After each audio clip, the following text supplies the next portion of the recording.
The following program is sponsored by CBN. Coming up, straight from Cajun country, the man who helped turn a better duck call into a multifaceted empire. The reality star and entrepreneur, Willie Robertson, takes us into the world of Duck Dynasty. Plus, the world of the Pilgrims. You had to believe the way your king did. And how they revolutionized the new world of today. To my knowledge, no other nation has been formed specifically for the glory of God and the advancement of the Christian faith. On today's 700 Club.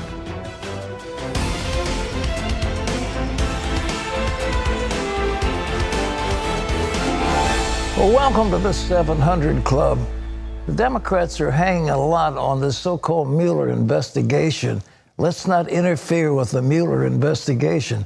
Well, the time is that investigation apparently is coming to the end. And these are the words from President Trump's lawyers. Attorney Jay Sekulow gave this statement, quote, "The president has answered today written questions submitted by the special counsel's office. The questions presented dealt with issues regarding the Russia-related topics of the inquiry. The president responded in writing. Attorney Rudy Giuliani said this, quote, "It has been our position from the onset that much of what has been asked raised serious constitutional issues and was beyond the scope of a legitimate inquiry. This remains our position today. The president has nonetheless provided unprecedented cooperation. The special counsel has been provided with more than 30 witnesses, 1.4 million pages of material, and now the president's written responses to questions. It's time to bring this inquiry to a conclusion." And folks, I am certain that this is true. Where did it start? It started from a phony British intelligence agent who had something called Fusion GPS, which it turned out it was funded by the Democrat campaign. The whole thing is a hoax. There should never have been a special counsel. And it's now the two attorneys have said enough already. And I think we can take that to the bank. They're not going to help Mueller anymore. And by the way, Mueller used to work for Rudy Giuliani way back when. Well, there's been a massive fallout in tech stocks, and it's fueling a market drop. John Jessup has more on that story from CBN News Bureau. That's right, Pat. The Dow took a 551-point nosedive Tuesday. Tech stocks were hit hardest over fears of a looming trade war between the United States and China. Still, as Charlene Aaron reports, the president's chief economic advisor says there's no need for concern. Stocks plummeted across the board Tuesday, dropping 551 points, wiping out all the gains the market made in 2018. Tech stocks led the drop-off, and it filtered through the rest of the market. Facebook, Amazon, Apple, Netflix, and Google's parent company Alphabet were all down Tuesday.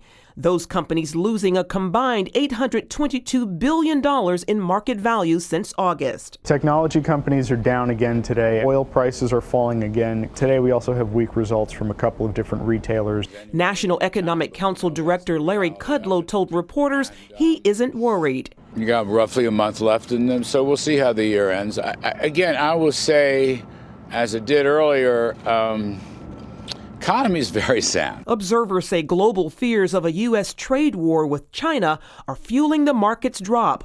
The two countries have raised tariffs on billions of dollars of each other's goods in a fight over China's technology policy. There was hope for a lot of this year that the U.S. and China were going to work out their problems without too much difficulty. And now, with the possibility of a lot of tariffs rising at the beginning of next year, people are concerned that this is actually going to drag on a lot longer, that it might have a pronounced effect on the global economy. Oil and gas stocks also took a hit. Oil prices tumbled another 6.6% as Wall Street reacted to rising oil supplies. Some say this indicates an increased risk of recession, but Kudlow says the economy is strong. Keep the faith. It's a very strong economy. recession is so far in the distance, I can't see it. Meanwhile, President Trump blames the Fed for raising interest rates and putting a drag on economic growth. Charlene Aaron, CBN News. Thanks, Charlene. Pat, do you agree with Larry Kudlow's assessment? No need to worry here? No, I hesitate to go against anybody as distinguished as Larry, but I really believe we've got some problems. You know, the trouble with the stock market, very simply, there was so-called FANG stocks, Facebook, Amazon, Apple, Netflix, Google. I mean, these were the leaders, and they got way out of hand. They have gone way beyond what they should have, and people got so giddy about them, and they kept going up, up, up, so they, you know, like trees don't go to the sky. And the time had come when the Fed turned the levers and started raising interest rates. The stock market always responds.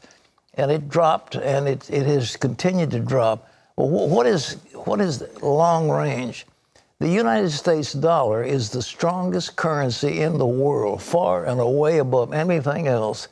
And so after this little turmoil is over, people are going to say, well, we really need to get into dollar-denominated assets, because the assets of the EU, the assets of the third world are just not as good. The currencies aren't as good. So they're going to begin to look, say, what are the most solid United States corporations? And they're going to start turning to utilities, they'll start turning to defense, and perhaps to health care.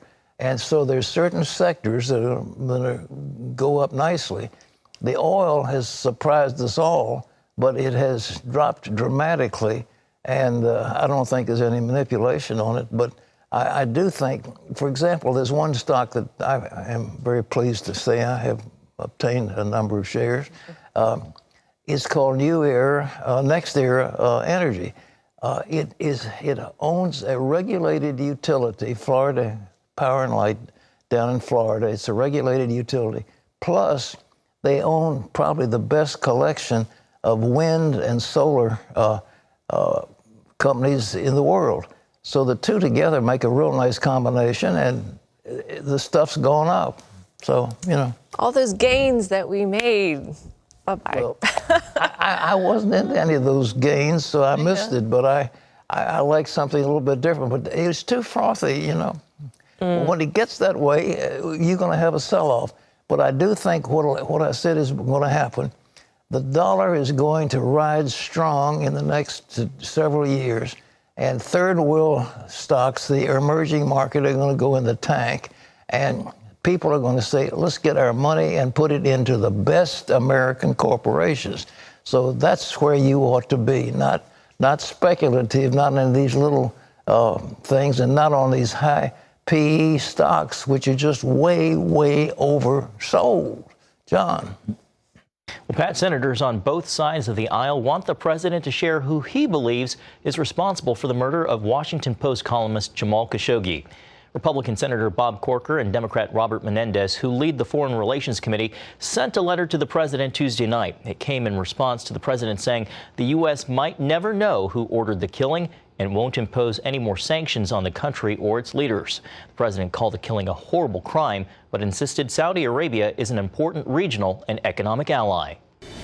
Because it's America first to me. Saudi Arabia, if we broke with them, I think your oil prices would go through the roof.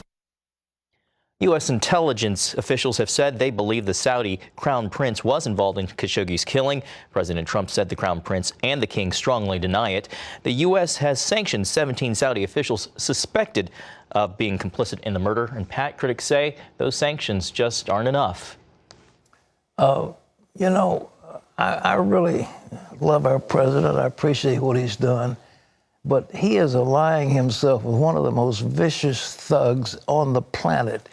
This Mohammed bin Faisal, bin Salman, is really turning into a vicious dictator.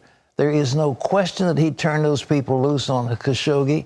There's no doubt about it. Our own CIA is saying that's what happened. The Turks are saying that's what happened. The tapes are indicating that's what happened. And the idea that they would execute some of the people who were merely doing the prince's bidding He's the guy that locked up his fellow princes. Now, you remember when the whole country of Saudi Arabia was getting formed, there was Saud, and they named, he was an Arab, and they named Arabia after Saud, the House of Saud. And he had a number of sons that we got to know along the way, and one was Faisal and various ones, and they in turn took their places. Then they've had sons, and then the sons have had sons, but they're all princes. They've got dozens of the princes over there. And this one guy doesn't have to be the one that we turn to. There's nothing in the world that says we can't sanction Mohammed bin Salman and get him out of the way, and it won't affect our relation with Saudi Arabia at all. As a matter of fact, his brothers will be delighted to see him go. He's the guy that locked up his brothers in a hotel and extorted hundreds of billions of dollars out of their wealth. And he is a vicious, vicious dictator. And he's turning Saudi Arabia into a police state. And we cannot ally ourselves with him.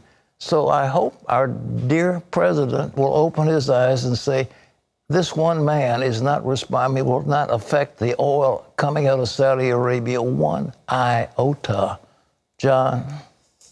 Pat, turning now to our southern border, where Homeland Security Secretary Kirstjen Nielsen toured the wall in Southern California Tuesday. Border Patrol and troops installed new razor wire along the wall in preparation for the migrant caravan making its way through Mexico. Nielsen says some 6,200 of the 10,000-strong caravan is already in Tijuana, adding that they have a strategy for entering the United States illegally. Organizers of the caravan have been pushing women and children and others to the front of the caravan in hope that law enforcement will not engage them. This is particularly dangerous given the unusual propensity for violence we have seen in this caravan. Monday, a federal judge blocked the Trump administration's order barring asylum to people who enter the U.S. illegally. Well, the White House fight with CNN highlights the growing dissatisfaction with the media in America. CBS White House reporter Major Garrett tells CBN News the mainstream media has a credibility problem and needs to fix it. Our David Brody spoke to Garrett about the state of the media and his new book about the Trump administration. It would be an understatement to say that President Trump's first 2 years has been a roller coaster. And that's why Major Garrett's new book pretty much sums it up with the title, Mr. Trump's Wild Ride, the thrills, chills, screams, and occasional blackouts of an extraordinary presidency. And if you did it well, your ratings would be much better. A major driver of this ride has been the love-hate relationship between the White House and the mainstream media, or as President Trump calls them, fake news. Garrett says it's not just the president who has a problem with the media. When the public is asking those of us who are frontline reporters who can they believe, they're essentially saying, we're not sure we can believe you. That's our problem of our creation. And we've got to own up to that, and we've got to reverse that trend line. That's one reason the battle between CNN's Jim Acosta and the Trump administration over press passes and decorum has Garrett's attention. I am, as what they say in the legal community, an interested party. Because I work there. I'm on the same front row that Jim Acosta is and that CNN is. Garrett says it's a fight that Trump and CNN President Jeff Zucker want. But I do think Jeff Zucker and Donald Trump want to have this fight on behalf of not just these serious and underlying legal questions, but on their own reputational relationship to one another. This week, the White House laid out certain ground rules for reporters during press conferences. While Garrett sees himself as a neutral observer, he does believe the Trump administration has a good point. The CNN position is also, to a certain degree, absolute, that there's no limits on the decorum in the White House. Well, I don't believe that as a reporter. So there are limits. I've exercised them. Garrett explains an encounter during a Rose Garden event. He had the microphone in his hand, ready to ask a question, and then Trump said no and called on the reporter behind him. Was I giving up my First Amendment rights? No. The president said, no, not you. It's his press conference. That example is just one of many that keeps Garrett covering this wild ride. As a passenger, whether as a correspondent or author, he felt it was also his job to cover the ups and downs responsibly. I'd covered 3 presidents before, and it felt to me as if the country was getting the impression that because this is so different and comes at us so differently, maybe the typical powers of the presidency don't still exist. Well, they do. And maybe things aren't getting done. They are. Garrett's reporting style follows the just the facts trademark, and his book follows that example, recounting the issues with no dreaded anonymous sources. Everyone's quoted by name. Everyone is quoted by their title and by what they saw and what they saw happening. Purposeful. Purposeful. There are books about Trump written for the pro-Trump crowd. There are books written for the anti-Trump crowd. Yes. This book is written for fill in the blank. I've told my best friends as I was writing the book, my greatest fear is that it will not love the president enough and it will not hate the president enough. You are terrible. You are really terrible. You don't mean that. You don't mean that. No, I do mean it. And as Trump runs the country, Garrett will continue to report on one of the most important times in political history. We had 113 million Americans participate in the midterms. 49.2% participation rate, higher than any year since 1966. This country cares about this time politically, and we're sorting it out. Garrett hopes voters will look to his book that tries to do just that, sort it all out in a fair and honest way. David Brody, CBN News, Washington. Thanks, David. Pat, that about sums it up. Mr. Trump's wild ride. It's been very interesting. You know, it's been said what they ought to do is just turn Jim Acosta loose and say, all right, Jim, it's your question, and you want to follow up? Yes, well, you want another follow-up? Absolutely. And he just keeps running his mouth, and every other reporter in the room is seething with anger, and before long, the press will turn on this boorish individual and say, enough already, we've had enough. The other thing that Trump has said he can do, and he certainly can anytime he wants to, he can just walk out. Thank you, gentlemen. The press conference is over. I'm leaving. Thank you very much. Mr. Acosta has the floor, and you can ask him any question you want to. But this guy has, in my opinion, exceeded the bounds of propriety. We need to treat the president of who represents all of us with respect and dignity. He holds the highest office in our land, and he is deserving of respect. And if he's not, you shouldn't be covering him, and you shouldn't be allowed a press pass. And I'm not sure that this thing, what they're doing now is setting up rules. Do you understand what they're doing? I think that's it. I'm not sure. I just know when I was watching the videotape of Jim Acosta, and the thing that was offensive to me, maybe even as a female, was just sort of how he karate chopped. He sort of used physical force, to get the mic. And I just thought that was so unappealing and definitely worthy of him being kicked out. With all due deference, I think CNN is a nothing. I don't think they're all very credible at all. I mean, they don't have that big an audience, and they're diminishing in audience responsibility. And it was built. Well, in the early days, I won't go into all that. I know a lot about the early days, but it was a joke in terms of news, and now they have lost out very clearly to Fox and other channels. So in any event, but he's trying to bully his way, and people in this country just don't like a loudmouth.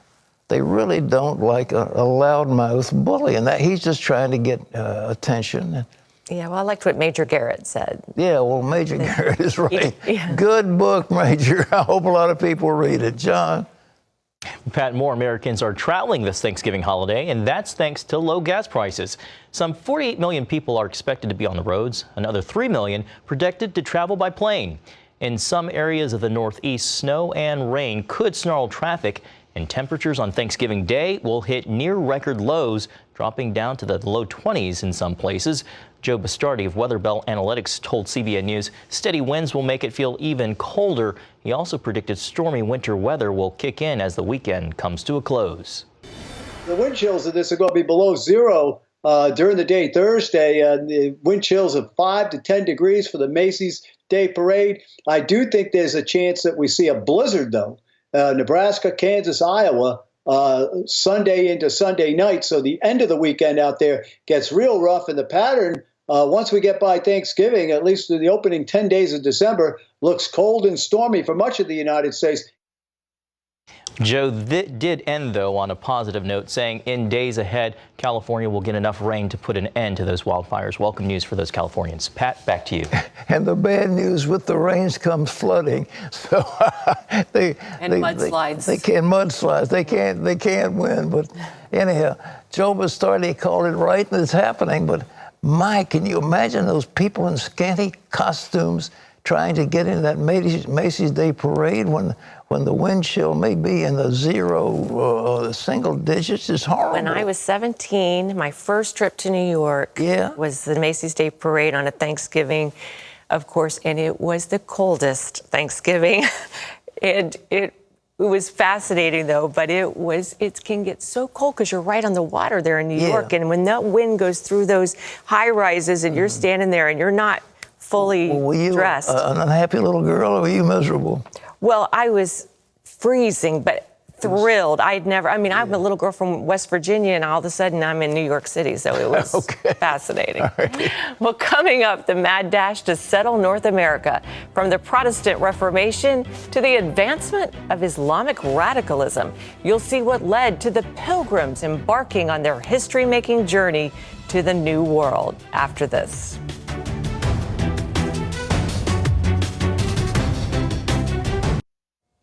And if you're looking to get your Christmas shopping done a little bit early, we have 2 stocking stuffers for you.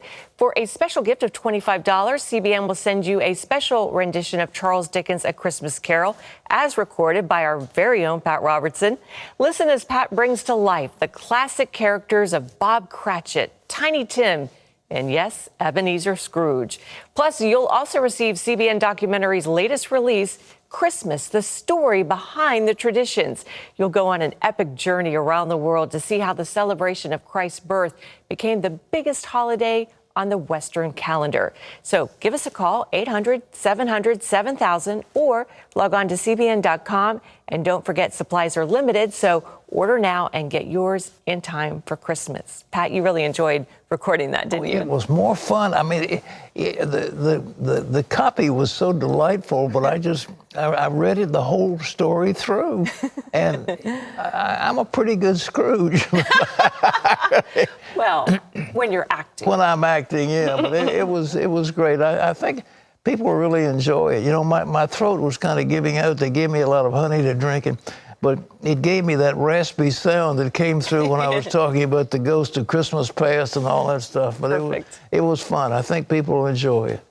There it is. There it is. The Christmas story. The whole thing read, and those traditions of Christmas is all one for $25. My goodness, what a bargain. It really is a bargain. All right. Well, when the Pilgrims came to America, they wanted to help create a new world. But first they had to escape the brutal old world. That's why their gratitude that first Thanksgiving Day was about much more than a good harvest, but celebrating a foundation of faith that would revolutionize the old and the new world. Paul Strand brings us this. There really wasn't much criticism or disunity in Christianity until Martin Luther kicked off the Protestant Reformation by literally nailing to the wall the radical doctrine that salvation comes not from priests, but by faith alone. His action shook the world so much, though, it led to bloody religious wars and persecutions between the traditional Catholic faith and the burgeoning Protestant denominations. It actually took the threat of Islam to bring the feuding Christians together with a treaty known as the Peace of Augsburg. But it contained some costly fine print. It has a little Latin phrase in the treaty, cuius regio, ius religio, which means whose is the reign, his is the religion. That phrase gave monarchs the right to impose their own religion on entire kingdoms. You had to believe the way your king did. If you did not, you were persecuted and you fled. The kings believed that they had a divine right from God to rule over their subjects. The subjects had nothing to say about it. And monarchs took a ruthless approach in stomping out religious dissent. You were burnt at the stake. You had your face branded as a heretic. If you are a Christian, a professing Christian, but don't have the right doctrines, they will impale you, they will slit you. If you were involved in baptizing an adult, you could be put to death. Subjects also had to attend the state church. Every Sunday they didn't go to church, they were fined. Some tried meeting on their own. Their meetings were raided and broken up. You're all criminals. They'll bust into the home and arrest everyone. It was disallowed to read the Bible in those days for yourself. If you just try to put the Bible where other people can read it, we'll burn you at the stake. England's parliament could be as controlling as the king. Parliament is passing laws saying who can and cannot take communion. Religion can be mean without Christ. But through it all, Christian historians can trace the hand of God using whatever it took to propel those nations forward and westward, like when Muslim conquerors who wanted to hurt those nations cut off the very profitable overland trading routes between Europe and Asia. That gave the impetus for Columbus to set sail looking for a sea route, which led to Europe gaining the New World. And Islamic attacks ended up sparking both the Renaissance and Reformation. And all the Greek scholars were fleeing to Florence, Italy with their Greek art and architecture. We call this the Renaissance. But they also fled with their Greek New Testaments.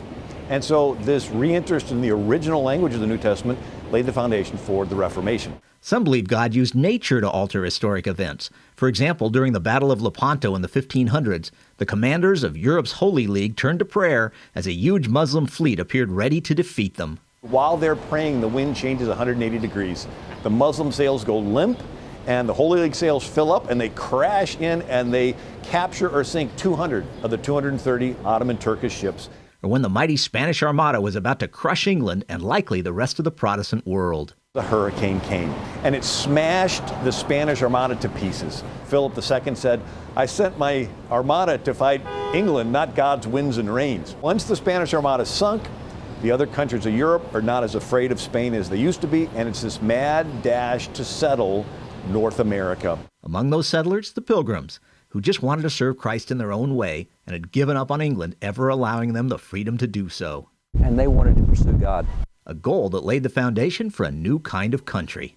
To my knowledge, no other nation has been formed specifically for the glory of God and the advancement of the Christian faith. And a unique form of government, ruled by law, not by earthly kings. God was to be the king, and the laws that the people would make was to be what they were governed by. In other words, government of the people, by the people, and for the people. Now Thanksgiving Day, a perfect time to be grateful for what these pilgrims gave America, just as they were grateful for what God gave them. Despite all the hardships, when the harvest came, they said thank you to God. Paul Strand, CBN News, Washington. That's magnificent. And ladies and gentlemen, if we forget the reason why this country exists, which we're much in danger of doing, if we forget the basis of faith, then this country won't have any stability. It will not stand. And we've gone a long way in that direction because of Supreme Court rulings and other rulings. And there's been a steady erosion of faith in the public arena and activities against those who stand with faith. And it's nice to remember how come this country is as great as it is and what it's all about. Okay. So much to be thankful for. We really have a lot. Praise God. Yeah. Well, up next, the bearded businessman from the Bayou. We've got Duck Dynasty's Willie Robertson with us, and you'll see how once little tycoon became an American entrepreneur.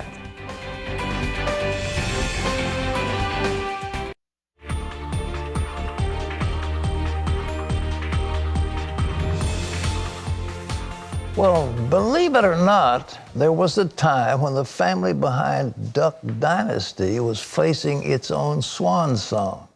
Back in its early days, the Duck commanders had nothing in the bank and an $800 bill that was due. That's when Phil Robertson went to check the mail.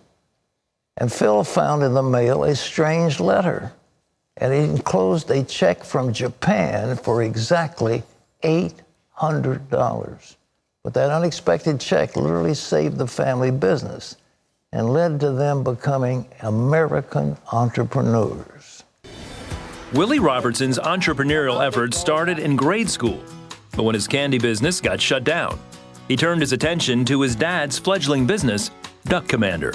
4 decades later, Willie, now the CEO of the family business, helped launch the mega-successful Duck Dynasty television show. In his latest book, American Entrepreneur, Willie shares what it means to be an American business owner and how 400 years of risk-takers, innovators, and business visionaries built the USA. Well, Willie Robertson is here with us now, and we share the same last name. I don't know if we're cousins or not. Willie's good to see you. I don't know. Well, I know we're not kin to each other because everybody that's kin to me has asked me for money. So, and you hadn't asked me for money, so I know we're not kin to each other. I guarantee. That's what I tell all the Robertsons around the country when they say we're kin. I said, no, they done hit me up for money by now. So just wait a few minutes, maybe. You may ask me for some money. And I was just with your son. We were just I know, you all went Scotland. to Europe. You went shooting. He and Lisa invited us over and said, you've got to come over to Skibo Castle. Is he any good as a shot? Well, when you see him, I want you to ask him because he's got a little bandage on his finger. The real rookie movie made there with the shotgun. The bolt hit him? Yeah, bolt hit him. Oh, man. I said, Tim, that's a rookie movie you made there. So we got out. So when we went to dinner that night, there was like 12 of us. And we all had our bandages on our fingers just to remind him of what he did. But we had a lovely time over here. It was so good. And we did some duck shooting, and it was a lot of fun. So it was good hanging out with your family over there. They're good people. Good people. Hey, listen, this book is terrific. I really enjoy reading. Tell me about you, though. I mean, you started this thing. It was your father, Phil. I mean, he was out of money, going broke, and you had this duck call.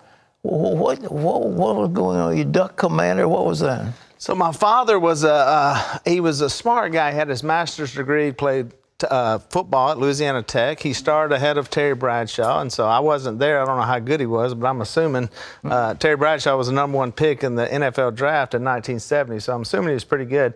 And but football season and duck season are the same times, and so he wanted to go duck hunt. So he wanted to figure out a way to make a living hunting and fishing. And sure enough, he came up with this double-reeded system in the duck call. And we'd sit around the table, and we didn't have any money, we was poor, and he would say, boys, we're going to sell $1 million worth of these duck calls one day. And we were like, I don't know if that's going to happen or not, but believe it or not, now we have sold $1 million worth of duck calls. You all were on that show, though. They got you on, what is it called, Duck Commander? That was the first show? Yeah, Duck Commander was the first show, and then I was kind of an entrepreneur when I was younger. I was always trying to figure out ways to get money. Of course, we worked for the family business, but unfortunately, Dad didn't pay us any cash, so that was kind of our initial investment. We had to fold boxes, dip duck calls. We answered the phone. We did everything as kids. And so I had me a good worm farm. I had an old boat that was full of earthworms, and I would sell it to the fishermen. Is that a good business? It's a great bit. It's work intensive. There's a lot of work in the worming. So and my brothers kept stealing all my inventory. So I moved on. I started selling candy at the school, and I was making a fortune. And the principal shut that business down. The concession stand complained that their business was down, so he shut me down. That's the trouble, going up against monopolies. Well, there you go. I know it. I should have cut him in on the deal, I guess, looking back on it. Gave him in 5th grade. So, but yeah, I always had that spirit. And well, now somebody, the A&E found about your show, and they started, and they renamed it Duck Dynasty. And what happened? Well, we had a show on the Outdoor Channel called Duck Commander. And so it was about half hunting and half reality.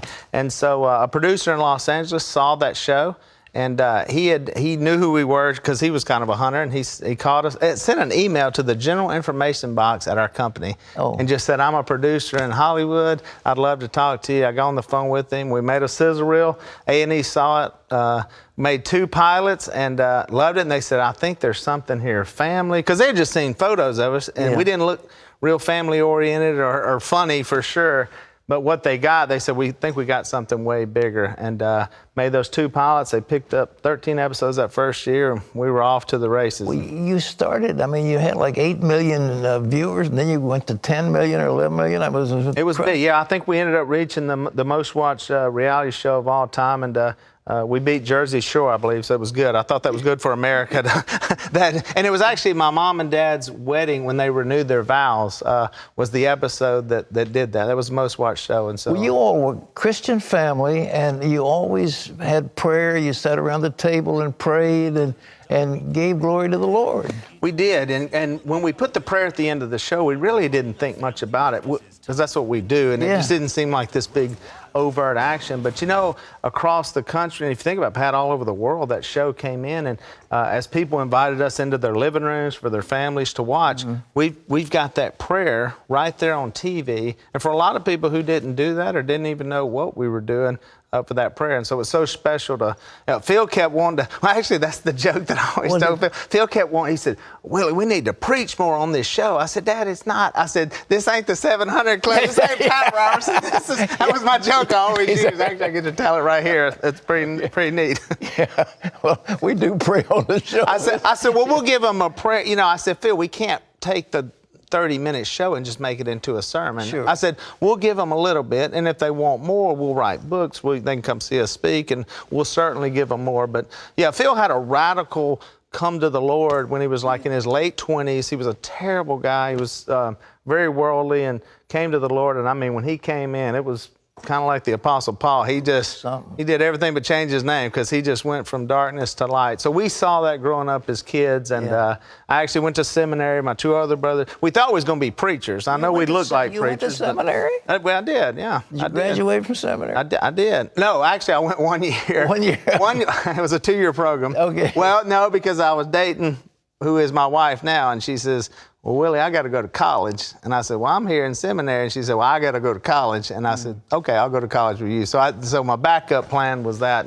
But we worked for the church. I was a youth minister and a college minister, and still work with people and try to bring people to the Lord. This book, I want to talk about this book a little bit, though. You've got, for example, all these wonderful people. There's a black guy who went to work in a barber shop.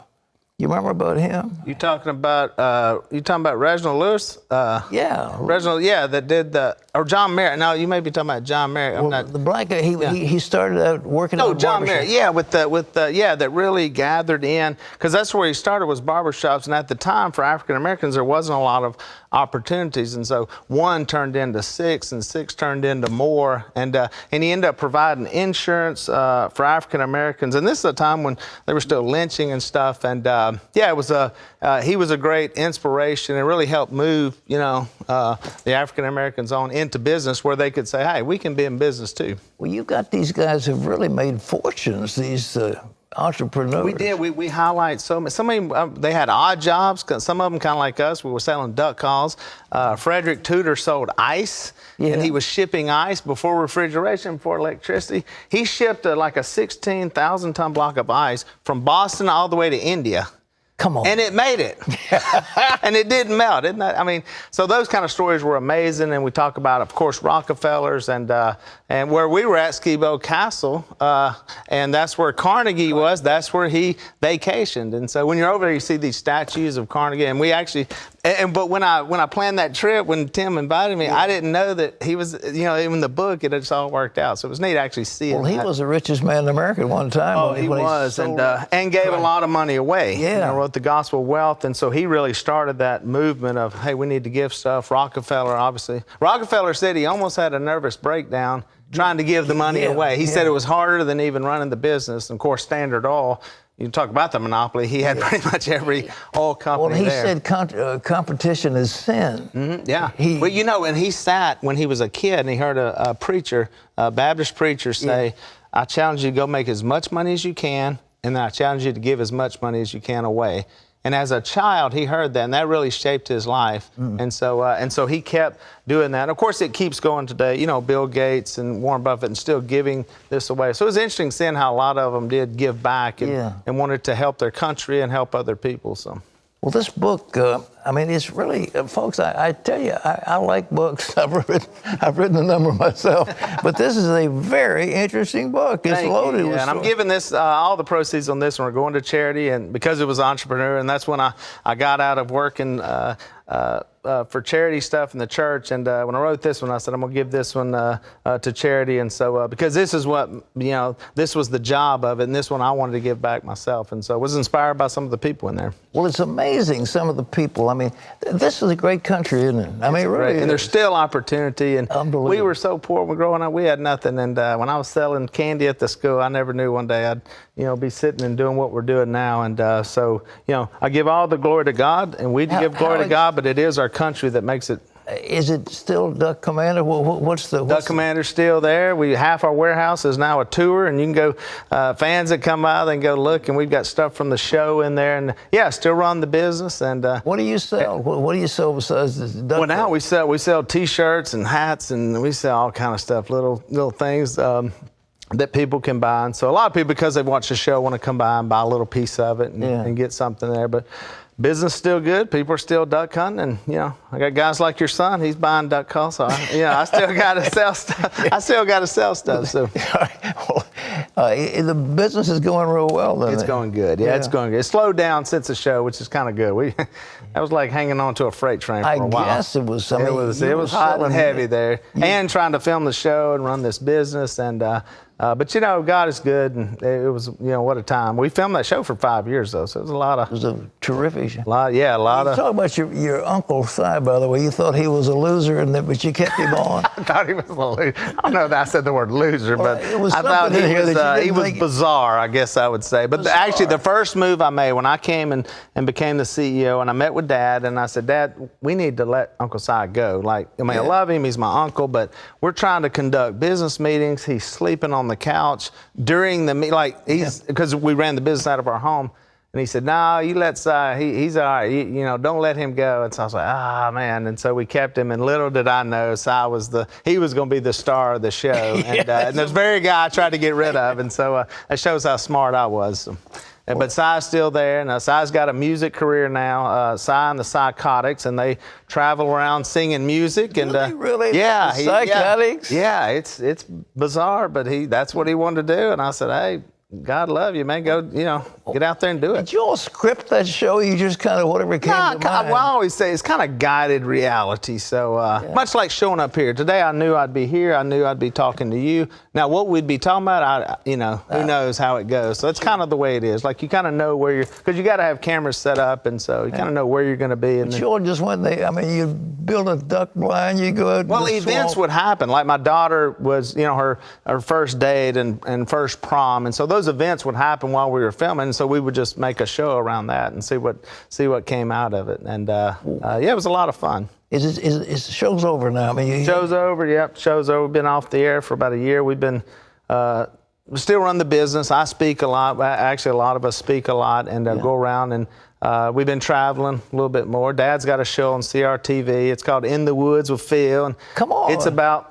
probably mostly preaching, but it's him spouting off on politics, and he does a little cooking, and he's loving it. Yeah, he gets to.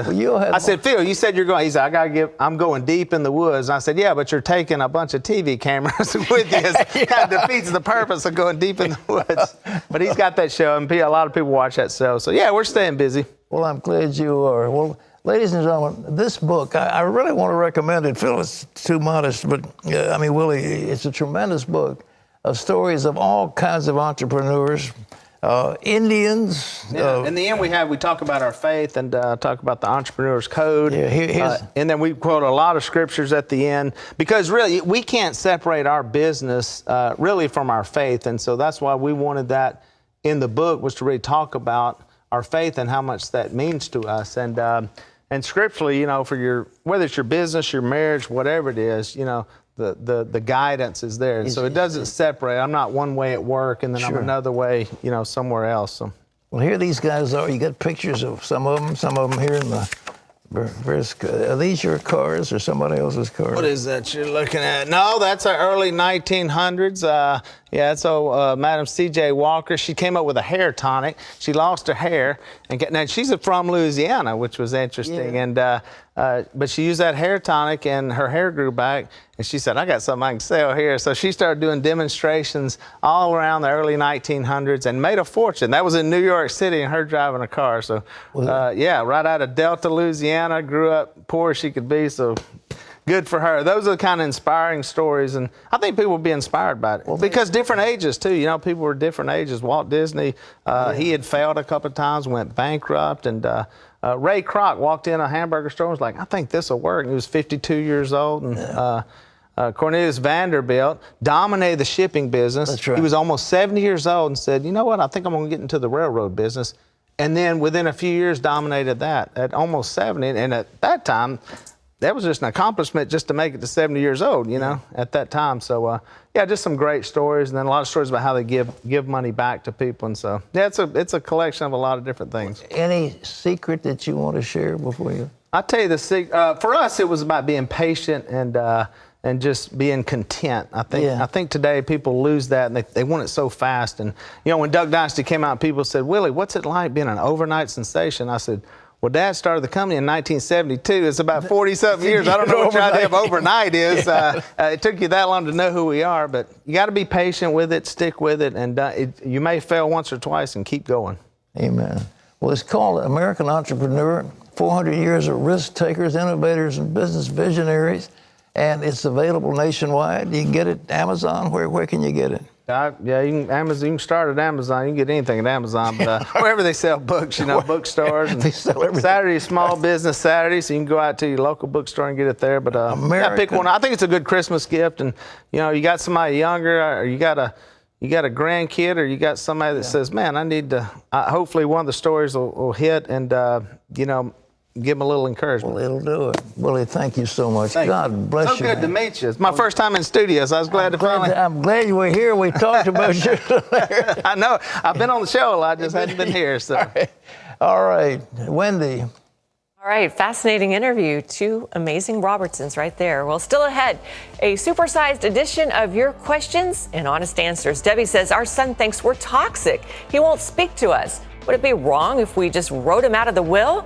Pat weighs in on your questions and more. Don't go away.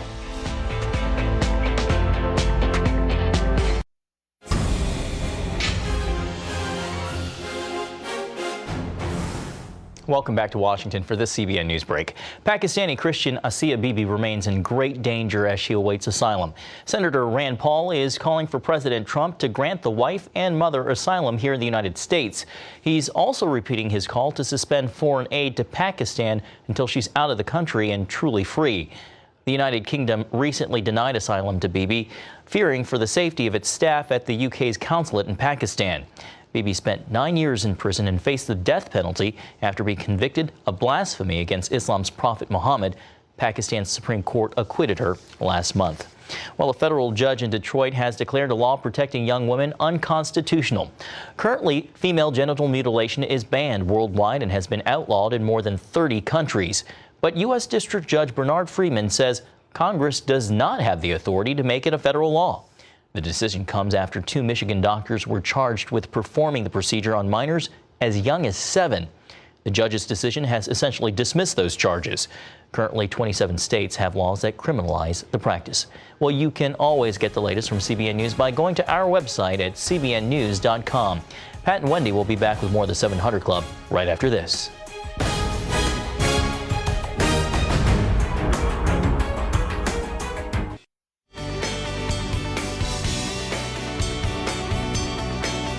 Welcome back to the 700 Club. It's time for your questions and some honest answers. We're going to start with Debbie. She writes, we're partners and call for prayer. Our 2 sons have not spoken to each other for 12 years. Our youngest son does not let us see his children, and he says that we are toxic. We are leaving for Israel and want to have our will in order. Do you think it is wrong to exclude our younger son and his family from our will? He despises us. We thought we would give half to our older son and the rest to ministries. We love our younger son and family, but there is no sign of repentance. We have fasted and prayed, and we love them, but he hates us and his brother. We leave in 1 week, and we're crying out to God for his guidance and wisdom. What are your thoughts? There's no reason you should give money to a son that's the prodigal. You remember the prodigal took his share of the inheritance and went out and wasted it in riotous living, and but the father was always willing to take him back. And I think you need to, but I cannot understand what went on in your home that turned those children that far away. You know, when our little kids were that way, we loved them, we kissed them, we sang with them, and we sang Bible stories and all the rest. I don't understand what happened, but the question is there something wrong that you don't have to leave an inheritance to a wayward child? The answer is there's no reason you should reward them with a lot of money if they're acting that way. Absolutely not. Okay. It makes you wonder, though, if they're just so religious and so rigid that they've turned their children away. That may be it. I mean, I cannot understand it unless you've done something terrible. I mean, you didn't tell me about what kind of behavior you had, disciplining those children. But if children grow up in love and mercy and in the knowledge and admonition of the Lord, when they're old, they won't depart therefrom. That's what we found, and I can't understand what happened. But the answer is you don't have to reward them with a lot of money because they're acting that way. All right. Okay, Rhonda says, when you talked about essential oils a few weeks ago, Pat said he put a drop of something in water. Was it nutmeg? No, it wasn't. It's called oil of oregano. You can get it at, I guess, Walgreens or, CVC. Vitamin store. One of those places. It's a little bottle, and you take about 8 drops of it, put it in an 10-ounce glass of water, and it'll kill every intestinal bad thing that's in your gut. You'll just be so happy. I mean, like that. It's an amazing... the oil of oregano. Oil of oregano. Not nutmeg. Nutmeg you put on your... Put that on your turkey or something. You put nutmeg on your, what is it? Your eggnog. Well, yeah. Your eggnog, yeah. Anyway. I used to drink a lot of it, but I don't drink eggnog. I love Well, you can have non-alcoholic eggnog. Okay. Oh, yeah, of course. All right. Okay, Charles says, Pat, would you please explain exactly what power the House has without support of Congress and the President? Well, it really has no power, but according to the Constitution, the spending bills and the tax bills are supposed to originate in the House, but they've got to be confirmed by the Senate, and they have to be signed into law by the President. So the truth is, all they can do right now is make a lot of noise, and that's what they're preparing to do. They just have they're salivating with the thought that they'll have one hearing after another to embarrass the President. But all they can do is just give him a hard time. And in terms of impeachment, it starts in the House. They issue a bill of impeachment, but it has to be the Senate is the arbiter on it, and if the Senate doesn't vote it, then the guy doesn't get impeached. But that's what their power is. But it's the power of the purse starts with the House. Well, we leave you with our power minute from 1 John. Behold, what manner of love the Father has bestowed on us, that we should be called the children of God. For Wendy and all of us, this is Pat Robertson. Have a happy Thanksgiving.